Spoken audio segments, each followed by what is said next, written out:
al de otra gente.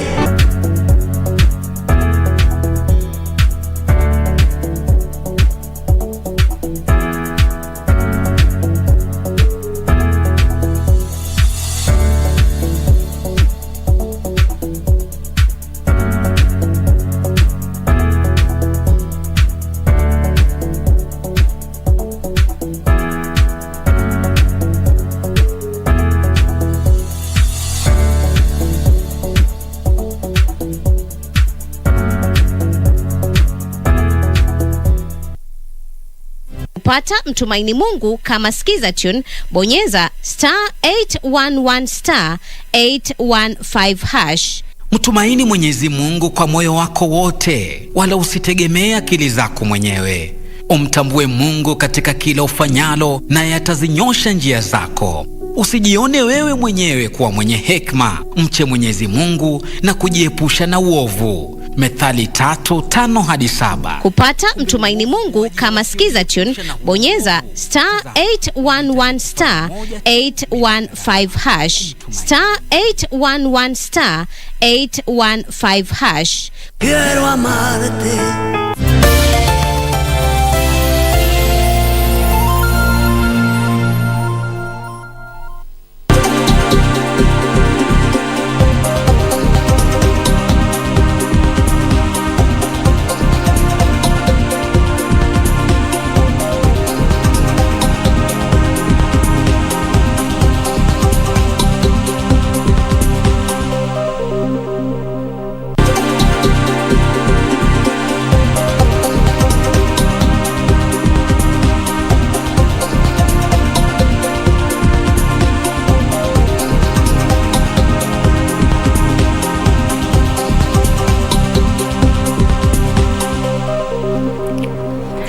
Na hujambo mtazamaji popote pale ulipo, leo hii ikiwa ni siku ya Jumanne, tarehe ni 24 mwezi Agosti mwaka wa 2021. Leo hii mtazamaji, ni siku ambayo shughuli ya kuwatafuta ama kuwasaili wale makamishna ambao waliteuliwa na Rais Uhuru Kenyatta katika tume ya IEBC. Shughuli yenyewe inaendelea katika majengo ya County Hall, na leo hii mwendo wa asubuhi aliyepigwa msasa ni Juliana Cherera mwendo wa asubuhi, na vilevile muda mfupi uliopita Francis Madhenge Wanderi alikuwa amefika mbele ya kamati ya haki na masuala ya kisheria ya bunge na kuelezea tu ni kwa nini anahisi ya kwamba anatosha kujiunga na tume ama kuwa mmoja wale makamishna wa tume ya IEBC.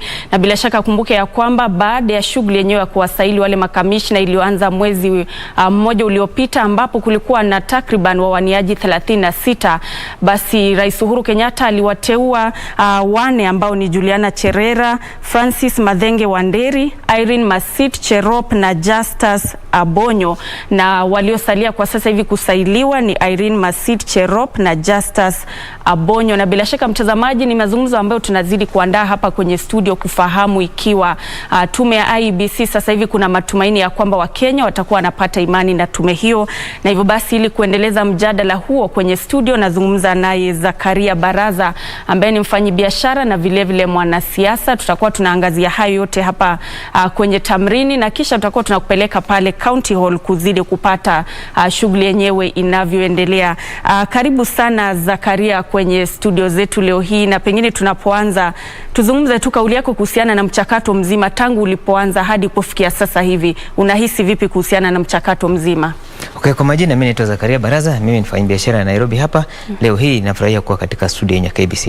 Ukiangalia huu mchakato wa makomishana umekuwa ni wa uwazi, sababu umekuwa ukifanyika kwa njia ya wazi. Watu wamekuwa na yale mambo ambayo yanaendelea, na hata uliona makomishana wengine walijiondoa, na hiyo pia inamaanisha kuwa tuko na imani katika huu mchakato.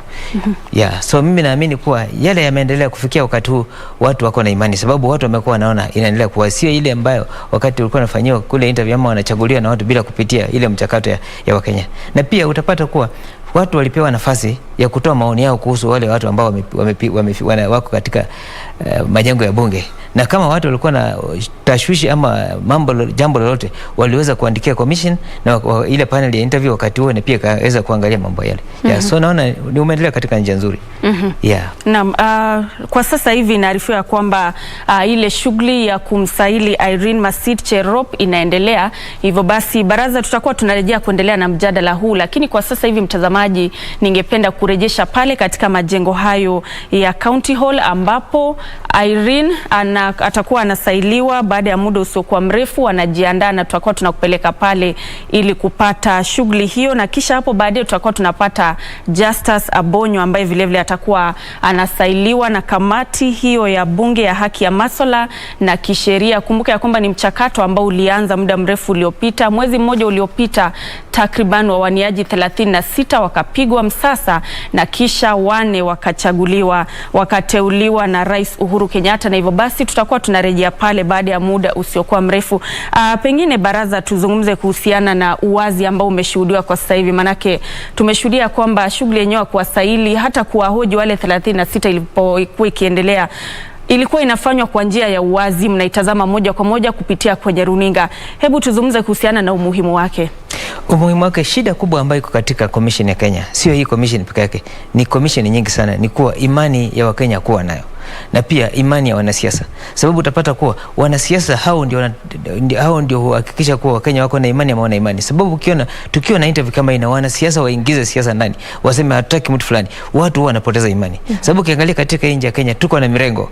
Tuna wale watu wana mirengo wanaamini watu fulani, tuna wale wengine wanaamini wanasiasa fulani. So wanasiasa wakiingiza siasa, lakini kufikia saa hizi tukiangalia hii ni vile imeendelea, hatujaona siasa ikiingizwa, kwa hiyo kila mtu amenyamaza. So hiyo tunaamini kuwa hiyo ni imani. Na wanasiasa ama Wakenya wakihakikisha kuwa makomishana hawajaingiza siasa, Wakenya wawe na imani, hautakuwa na shida. Lakini shida nyingi sana ni imani. Sababu kuwa wazungu wanasema ni perception. Wakishahakikisha watu wakikosa imani, wakiamini kuwa ule mtu fulani akiwa katika ofisi hatafanya uwazi, hata akifanya uwazi bado watu wanaamini kuwa ile mambo yamefanyika sio uwazi. So ile kitu naona kufikia saa hizi ni kuwa commission inajaribu kujirekebisha ikijitayarisha katika uchaguzi wa 2022, na kitu ambayo ya muhimu sana katika hii commission ni imani wa Kenya wawe nayo.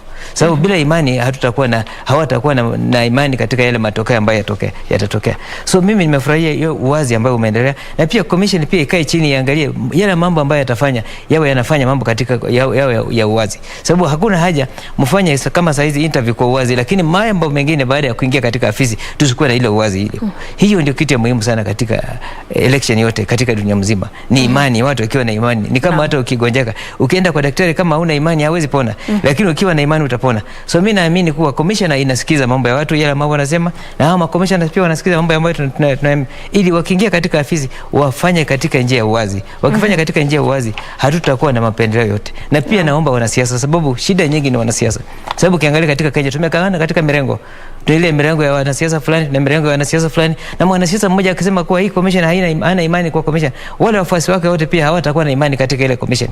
So pia ningependa wanasiasa waungane, waje pamoja, waone njia gani ambayo wanaweza tumia ili waweze kufanya Wakenya waweze kuwa na imani katika hizo commission. Wakiwa na hiyo hatakuwa na shida yote. Naam, bila shaka ni swala muhimu ambalo tutakuwa tunazidi kuliangazia, lakini kwa sasa hivi mtazamaji, tuelekee pale County Hall ambapo Irene Masit Cherop amefika mbele ya kamati hiyo inayoongozwa na mbunge wa Kangema Muturi Kigano. Hebu tuelekee pale tusikize anachosema kuhusiana na uwezekano wake kujiunga na ile tume ya IEBC kama commissioner. Programs Operations Manager. So when we talk of the issues of NGOs, understand their setup, understand their workings, and even the different sectors they engage in. And that is also where I learned corporate governance in detail, and also public administration. Thereafter, Chair, I moved on to constitution of Kenya Review Commission, deputizing PLO Lumumba. That time we were 4 deputies. I was in charge of civic education. There was somebody in charge of research and drafting, another in finance, and also mobilization and outreach. So my docket was mainly civic education, and we actually developed that time the materials for civic education and publicized the need to have a new constitution that time, and I was there for a record of 4 years. Thereafter I was appointed to to the interim Boundaries Review Commission. It was a very short stint, only 1 year, 3 months.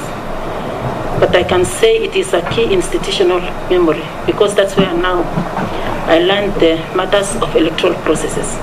And if you look at my CV before that, I've served in Nairobi region as a returning officer in Westlands, the larger Westlands constituency, the larger Langata constituency, and deputy returning officer Embakasi larger constituency. I was also deputy returning officer. Thereafter chair, I've been also in boards. I've worked under Land Council Management Board of Elgeyo Marakwet for 2 years, and also currently I am with the National CDF as an independent and part-time director.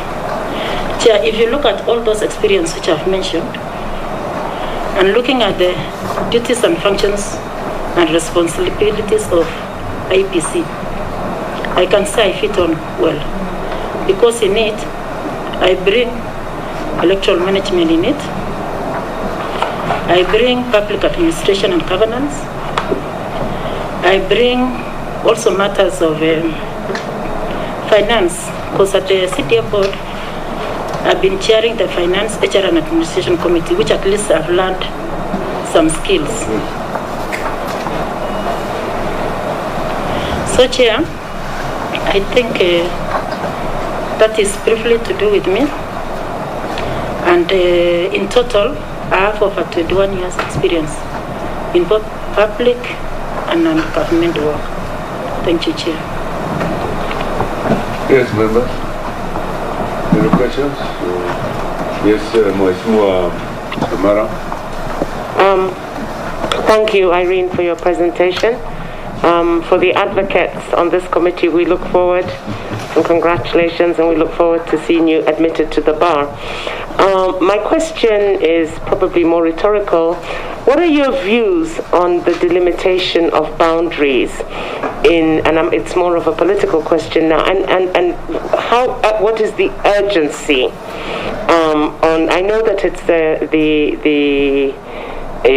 the length and the timing of which it should be done is cast in stone, but what are your general views when it comes to the delimitation of boundaries with regards to sources, resources, and allocation of resources and populations?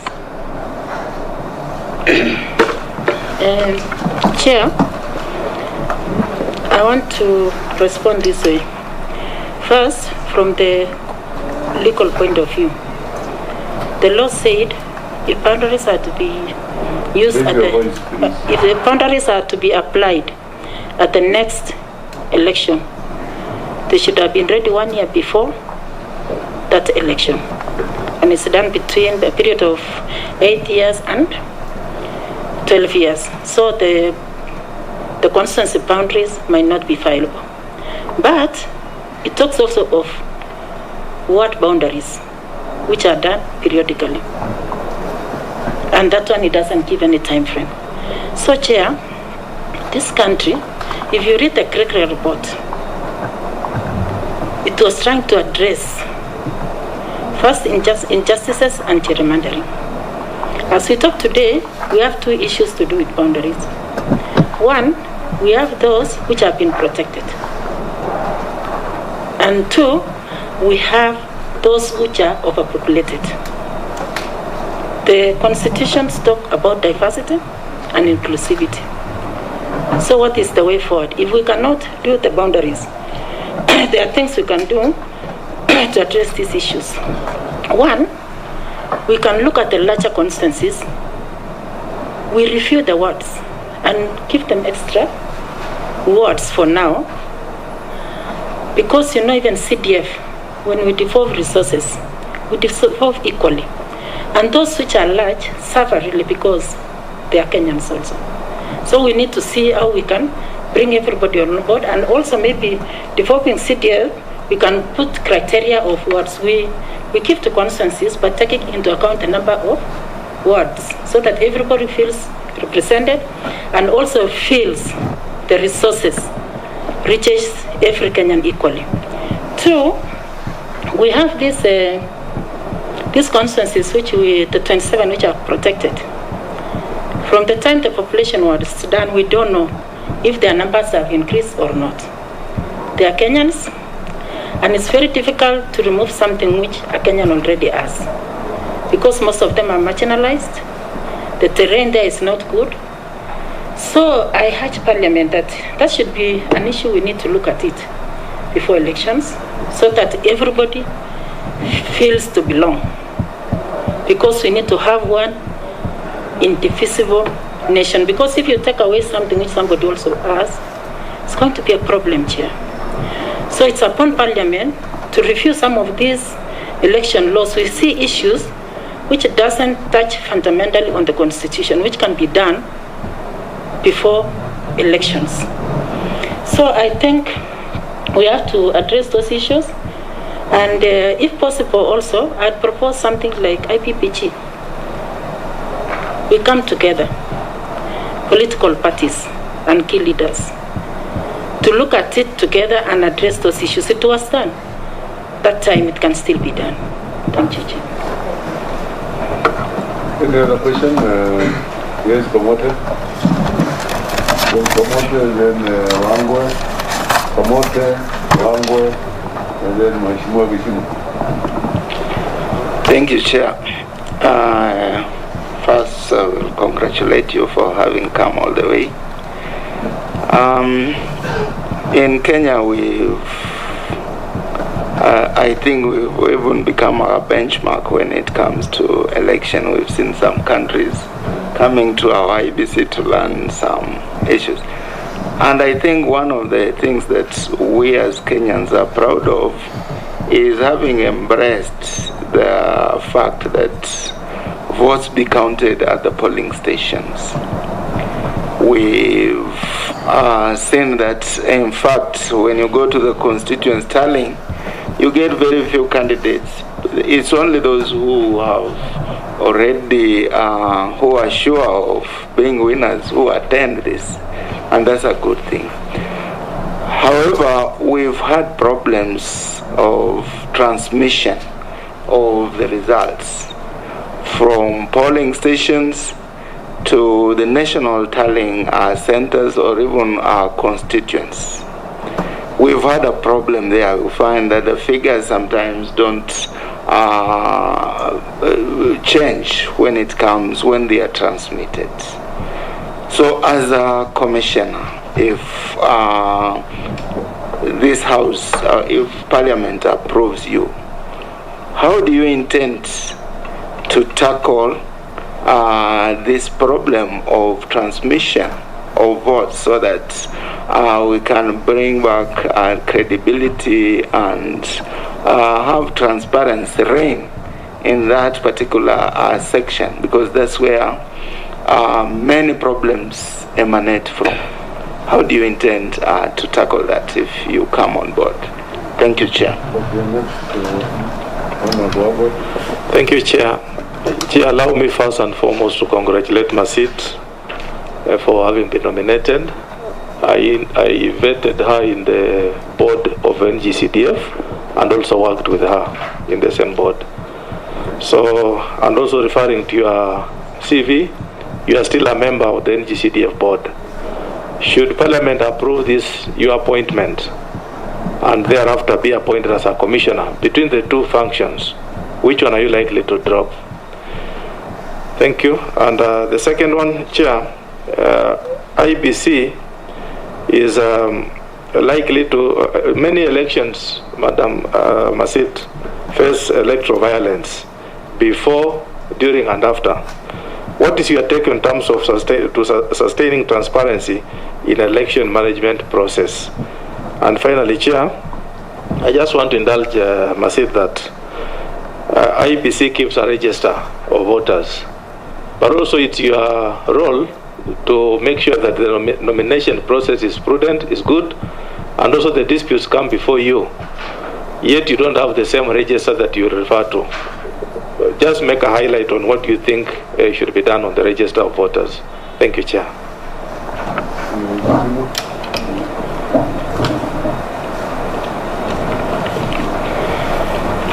Thank you, Chair.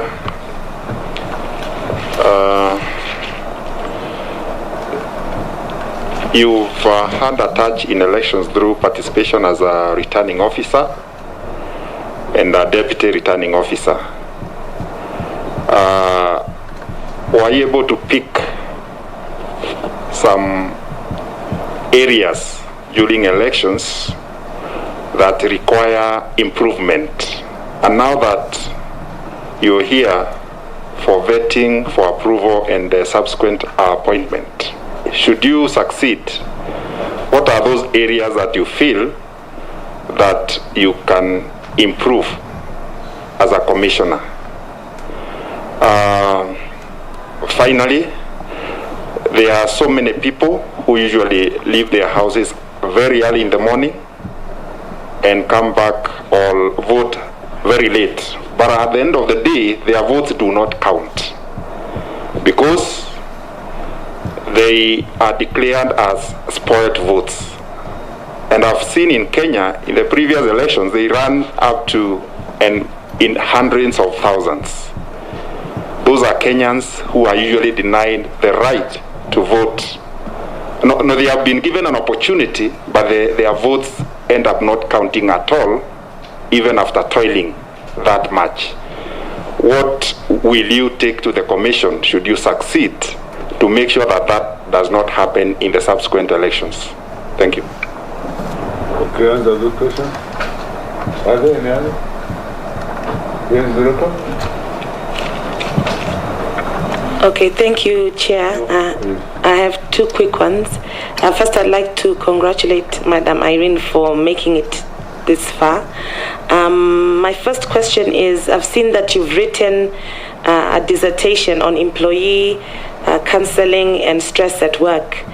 In view of the fact that IBC is a highly stressful work environment, should you be approved for appointment, do you have any plans of guiding policy on staff mental health and how they can manage pressures to alter election results? And my second question is, I see you contested for a political seat in 2013 to be a woman representative. Did you contest for a political seat in 2017? Thank you. Please answer those. Can answer these ones? Thank you. Yeah, take those unless there is zero. Another one is, yeah. Thank you, Chair. I want to start with the question by Please raise your... Mheshimiwa Honorable Makala. You mentioned the issues of transmission of resource, and especially from the polling stations, and you talked of how it is normally a problem, actually the time it takes even to transmit those resources. I believe that's the question. If I'm appointed as one of the commissioners, there are issues which needs to be addressed. Especially if you look at polling stations, it's where we have goons, we have violence, we have people congregating, and at times it's very difficult to manage that kind of people. So the only way to do is to be open with information. When people vote, the votes should be counted there at the polling station with transparent ballot papers and announced and placed on the inside the polling station so that the media and everyone can see. Because if you announce and all agents sign those results, all clerks and even presiding and officers who are there, and it's made open, it will be deemed to be free and fair. So that is the things we'll want to do, and also improve on the time taken to do. But that one, it's an issue which should be addressed mainly IT, which I think Mheshimiwa Assassin, I'll address it when I'll come to that question. But the main thing is to improve efficiency of transmission of these results, and that one only again can be addressed by the gadgets. At times it's very difficult because of the terrain of this country. As much as you want to bring results to Nairobi, it might take time. Some even how to store that information is a key issue. How do you store? Because most of the papers we are using two systems, digital as well as manual. So we need to streamline those areas.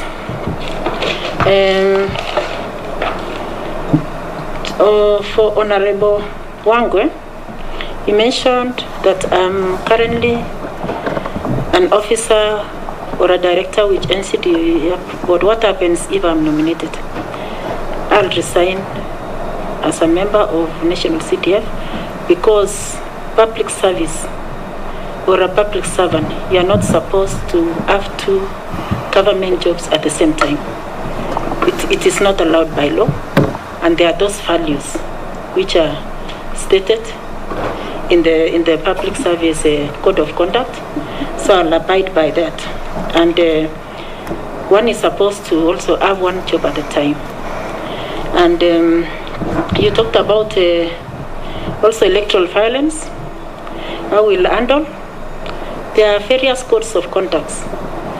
As you see in election laws, there are those codes of conduct for member of a commission and staff.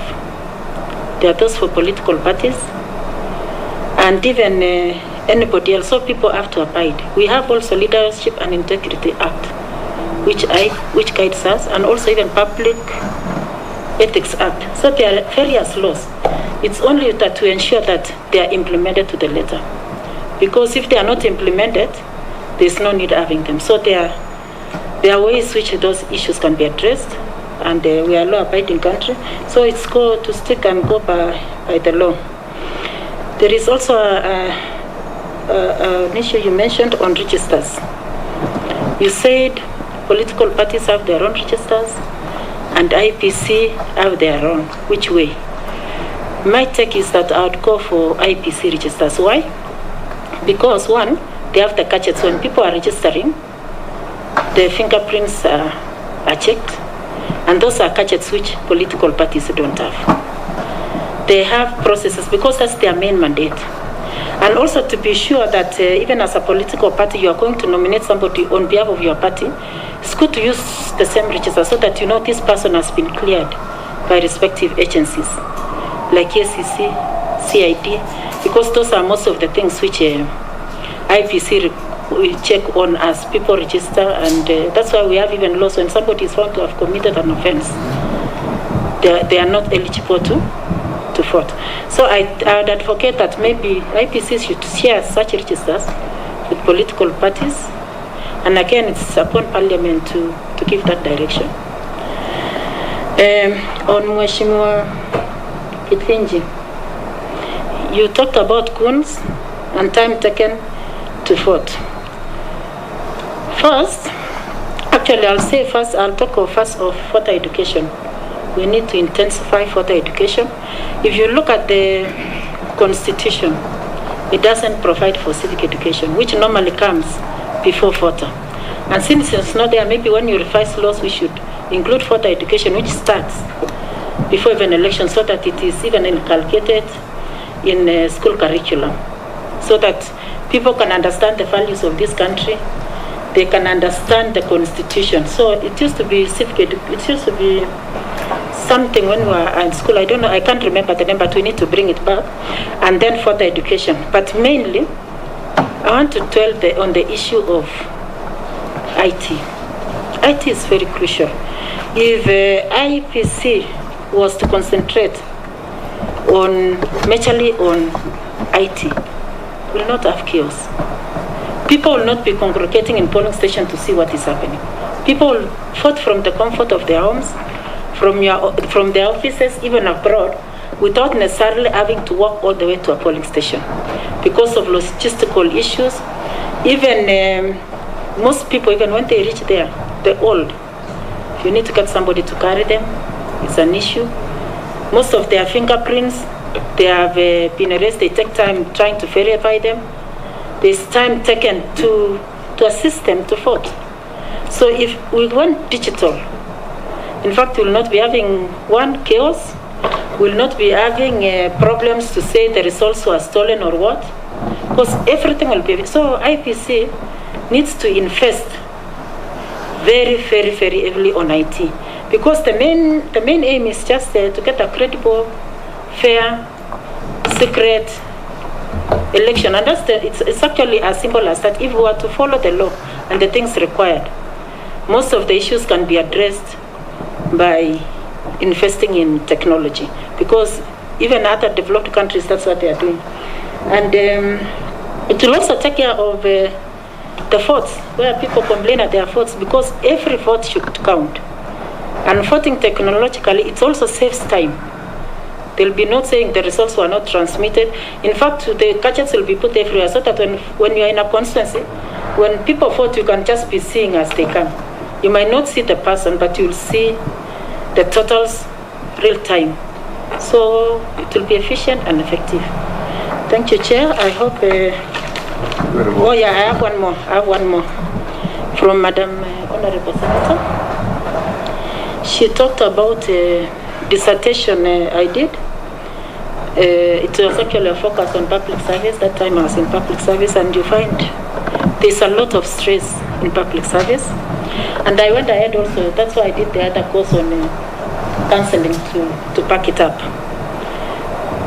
From the onset, I want to say mental health is a disease. Mental health is a disease. So we should look at it from that. You should not bash somebody who has that. Even somebody who is addicted to alcohol, it's a disease. So how do we help our employees to be efficient and to work? We need to put programs in place. We need to have a counseling department in IPC, for example, or somewhere where these employees can be guided and not, because if we don't address, that is what actually impacts on the stress. How your performance, it impacts on the performance of any individual. So that's an issue. I think we should be addressed, and it also even helps in times of you see some commissioners resigning. At times it's not their need, even resignation. By the time somebody resigns from a job, it means that person cannot be able to handle that duty at that particular time. So it is an issue. I believe it needs to be addressed, and it is across the board. It's not only at the IPC. Thank you, Chair. Okay, then. Thank you. Okay. Ask 2 questions. Oh, yes, I remember, 2017. Sorry, Chair. I forgot. She asked me, you stood in 2013 for women rep, which I did. And she further went ahead to ask me, did you fight in 2017? I didn't fight, Chair, in 2017. Thank you. Okay, thank you. And I think before you step you down. Yes. First, Madam Irene, I want to appreciate your academic qualifications. You've done very well academically. I want to so mazana. But anyway, having said that, now what do you think when you go to IEPC you will do differently? You have just mentioned here that commissioners have resigned recently. I don't know whether you're associating that with mental health, because you are discussing mental health. You say some of them have resigned. So I don't know whether it's in relation to mental health or anything, but will you resign like them if things become difficult? If you find that things are very tough, like the way they found, will you go away like that? Number one. Secondly, I want to ask you about the recent event that has happened in the country also, about the issue of the appeal court ruling, which said that the IEPC had no quorum since they were only 3 for the last 2.5 years. What they have done, the work that has happened before you, will you want to consider them illegal or legal? Because the court has pronounced said there was no quorum at that time. Tell me about those 2 issues, whether you run away and whether you about the Court of Appeal issue. It is important. Let me buttress what Junet is saying, I also noted that you took the issue of resignation very lightly. Just by the way, as if it's a matter of mental health or depression. Don't you think that is a very drastic step that would put this country into chaos? Put this country into chaos? Thank you. In answering Mheshimiwa Junet, I want to incorporate that because I picked it. Yeah, thank you, Chair. First is to do with the issue Mheshimiwa raised on resignation. Yes. I want to say first, if you are given a duty you cannot handle, especially now we are going to elections, it's only 1 year before elections, and you don't even understand where you are coming from, obviously you'll face a challenge. So the best thing is to immediately undertake capacity building and training, to induct all of us in the roles and what is expected of us. And that's where corporate governance comes in. And the issues of roles, responsibilities, decision making. How do you make your decisions? And also responsibilities.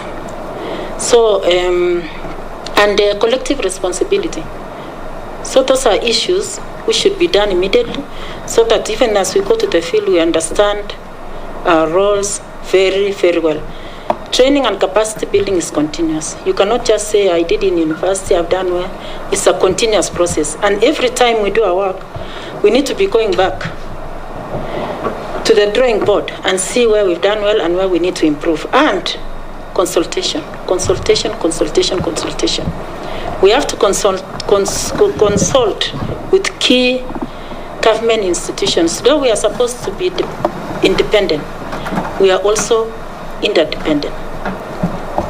In terms of laws which govern the process, we have to come to Parliament. In terms of finances, we have to be with the executive. In terms even of these other fittings and everything, so we have to regularly consult and bring everybody on board. We cannot say we are preserve of knowledge or that we are going to do things on our own. And finally, on the issue of saying that some work has already been undertaken, which the ruling has done away with, I think that is very clear. We'll just have to seek advisory opinion from the Supreme Court, because we have to know what the law says, and we have that opinion, and it will guide us in our work. But we cannot say this or this. We are not lawyers. We are not experts in that field. That's why I'm saying we need to work closely with other government departments. Thank you, Chair. Ms. Masit, we are talking with a lot of respect for you. This question raised by Mheshimiwa Junet is a very critical. It's critical to you. Yeah. We want specifically if your comment on resignation of a commissioner, impromptu resignation without preparation. You just wake up one morning and say you are resigning, right? Without considering the impact that step is going to have on the country. You want Chair, I just want to add on what you said, to which before Honorable Shamala comes. You see, you are saying that now you have applied for this job, you were nominated by the vetting panel, now you are in Parliament. In the event Parliament confirms you for the job and you are appointed, are you saying that you have to go and build your capacity again, go for training on how to handle elections and build your capacity? Then that's when you will assess yourself whether you have a capacity to handle the election or not. And if you find out that you don't have the capacity, you will resign. That's how I understood you. Secondly, the court of what we are speaking about, the ruling of the court, is as of today. Seeking an opinion is another day. You can go and appeal the matter if you want, but as of today, what is your opinion on that matter of the Court of Appeal as it stands now? If I may. I think there's two issues that have to be divided here. There is an issue of where we had 3 commissioners that actually eventually tendered their resignation, and then there was a commissioner that just disappeared, literally, and gave no notice. And what are your opinions on that? When it comes to the issue of the opinion of the ruling of the High Court of the Court of Appeal, has there been any indication that the parties are going to appeal to the Supreme Court? And if they do, is this matter sub judice, and will you be able to comment on it?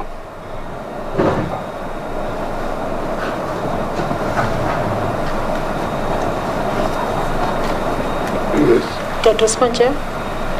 Yes. Yeah, one is on resignation. I think before anyone resigns in any job, there must be reasons behind it. Thank you, Chair. I apologize that I had to walk in and walk out. Thank you. Thank you, Chair. I think before anyone resigns in any job, there must be reasons behind.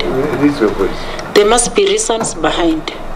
I don't think somebody will just wake up today and just say, I'm resigning. There must have been something which happened to lead to that resignation. It could be a threat, it could be an influence, it could be even that issue of stress that somebody, so there are many reasons which I cannot tell because I don't know the individual commissioners what made them to do. I saw like any other Kenyan, but I know there must be reasons. 2, on training. The first day we cannot just go to commission and say we are working. We have to come together as a team. Look at our work. There is election operations plan which has been put in place. There are documents in place. We are not going to vacuum. There are already people in an office. So we have to be updated where they are, and now we can move from there and look at whatever has been put in place. That is how we want to move forward. And we can only do that through capacity building so that we are appraised on where they are at this time. As you know, election is not an event. Mtazamaji, hizo ni picha za moja kwa moja kutoka katika majengo ya County Hall ambapo aliyefika mbele ya kamati hiyo ya bunge kuhusiana na masuala ya haki na sheria ni Irene Masit Cherop ambaye anapigwa sasa kuhusiana na nafasi yake ambaye ya kujiunga na tume ya IEBC kama kamishna. Kumbuka ya kwamba ni baada ya Wane kuteuliwa na Rais Uhuru Kenyatta. Hapo awali tayari Juliana Cherera alipigwa msasa. Francis Madhenge Wanderi vilevile alifika mbele ya tume hiyo, kamati hiyo kusailiwa, na hapo baadaye tutakuwa naye Justus Abonyo ambaye atakuwa anasailiwa na kukamilisha shughuli yenyewe kwa leo. Lakini kwa sasa hivi mtazamaji, hapa kwenye studio tunatamatisha mjadala wetu ambapo nilikuwa nazungumza naye Baraza kuhusiana na masuala mbalimbali hususan hayo ya IEBC, na pengine Baraza, tunapoangalia jinsi ambavyo Irene Masit amezungumza pale, ameangazia masuala mbalimbali kama vile kuhakikisha kuna ule uwazi wakati wa kusafirisha matokeo kutoka katika kituo cha kupiga kura hadi katika kituo cha kitaifa, na vilevile ametoa pendekezo kuhusiana na kuwepo pengine na teknolojia ya kupiga kura wakati ambapo pengine ifike wakati ambapo tume ya IEBC inatumia teknolojia katika kupiga kura. Pengine tuzungumze kuhusiana na mapendekezo hayo. Unaona ya kwamba itakuwa ndio suluhu kwa matatizo ambayo yanakumba tume ya IEBC na uchaguzi mzima humu nchini? Ya, ukiangalia IEBC imekumbwa na utata kwa miaka zile zimepita. Hakuna uchaguzi ambao hauna utata. Lakini ukiangalia ile uchaguzi ilisha, tulikuwa na masuala kama kwenda kufungua watu lazima waende kotini waweze kufungua server, ambao IEBC haikuweza kufungua server. Tulikuwa na wale wahawaniaji wengine walitaka makaratasi fulani, IEBC haingeweza kupeana. So tunatakana IEBC isome kutokana na ile past experience, ili tukiwa na uchaguzi tusirudie yale mambo ambayo yaliweza kutendeka. Iangalie wakati fulani tulikuwa na shida ya server. Huu mwaka tutaweza kufanya namna gani ili wakitaka server sio lazima mtu aende mahakamani, lazima tuweze. Wakitaka makaratasi fulani sio lazima mtu aende mahakamani, lazima tuweze kupeana. Hiyo ndio tatizo kubwa sana kwa IBC. Na pia nataka IBC pia iangalie mambo ya, tuko na myth ambao watu wanaamini kuwa kura zikipigwa, kura za darakanithi hizo ndizo kuwa zinaamua nani atakuwa rais wa Kenya. So inatakana mwaka huu ama mwaka ujao tukiwa na uchaguzi, kura za darakanithi ziwe za kwanza kuhesabiwa ili zitoe ile katika yale fikira za watu, sababu pengine kura za darakanithi ni ziko sawa, hazina tatizo lolote, lakini watu wanaamini kwa hizo ndio huwa zinaamua nani atakuwa rais wa Kenya, nani atakuwa ni wa Kenya. So hizo ndio vitu kama IBC ndakana iangalie na pia ihakikishe imerekebisha. Ukiangalia upande wa technology hiyo ndio imesaidia mahali mengi sana, na IBC nasema iko na technology, lakini utapata kwa mtu ameenda amepiga kura yake, ashamaliza, ishahesabiwa katika county fulani, for example county ya Mombasa ama county ya Kakamega watu, lakini ile technology washatuma matokeo Nairobi, lakini utapata kuwa tuko na technology lakini inachukua siku 2 siku 3 yale matokeo kutokea, ama siku ngapi, inafanya tunakuwa na tension nyingi. So ningeomba kuwa IBC invest more kwa technology ili hakikishe tukiwa na election yale matokeo kwa sababu ya technology yanaweza kutokea kwa haraka iwezekanavyo. Sababu saa hizi utapata kuwa watu wako na simu, wako na mambo fulani, watakuwa washajua yale mambo. Lakini unapata IBC inachukua muda mrefu sana. Wanajiuliza kwa nini wanachukua muda mrefu? Pia ile uwazi uwe, matokeo yanafanywa katika ile station, ikubalie watu wachukue yale matokeo. Tukiwa na huo uwazi hatutakuwa na ile shida ambayo imekuwa ikikumba IBC. Kitu kingine pia ni pia wachezaji, sababu IBC ni kama referee. Na referee lazima pia wachezaji wawe na discipline. Sababu referee, wale wachezaji ni wale wanasiasa, kama hawana discipline, tunaweza kuwa kama referee akisema, akipiga kipenge akisema nimekupea red card na mchezaji anakataa kutoka nje ya uwanja. So ni kama IBC ikiwa inafanya uchaguzi na tuna masuala fulani lazima yaweze kufuatiwa. Tuna sheria fulani ambazo lazima ziweze kufuatiwa. Na ukiona wanasiasa wasipofuata hizo sheria, hata ukileta referee kutoka wapi, bado utakuwa na ile shida ambayo huwa inakuwa. So ningeomba kuwa wanasiasa ambao wale ni wachezaji pia hakikisha kuwa wanafuata yale masharti yamewekwa na pia wanakuwa na nidhamu. Shukran. Naam, shukran. Muda umetupa kisogo, lakini ni mazungumzo ambayo mtazamaji tumekuwa tukiandaa kuhusiana na tume ya IBC, ile shughuli ya kuwasaili makamishna. Wamefika wale makamishna watarajiwa ambao wamefika mbele ya tume ya bunge la kitaifa kuhusiana na haki na masuala ya kisheria. Bila shaka shughuli yenyewe itakuwa inaendelea na tutakuwa tunakuletea moja kwa moja hapa kwenye KBC Channel 1, lakini kwa sasa hivi utaniruhusu niondoke kwenye studio ili nimpishe mwenzangu Jackie Wambiru ambaye atakuwa anakuletea taarifa zaidi kwa lugha ya Kimombo mwendo wa saa 7 kamili. Naitwa Nancy Okware na mfasiri kwa upande wa ishara ni Lensa Odingo. Kwa heri, tukutane tena hapo kesho majaliwa.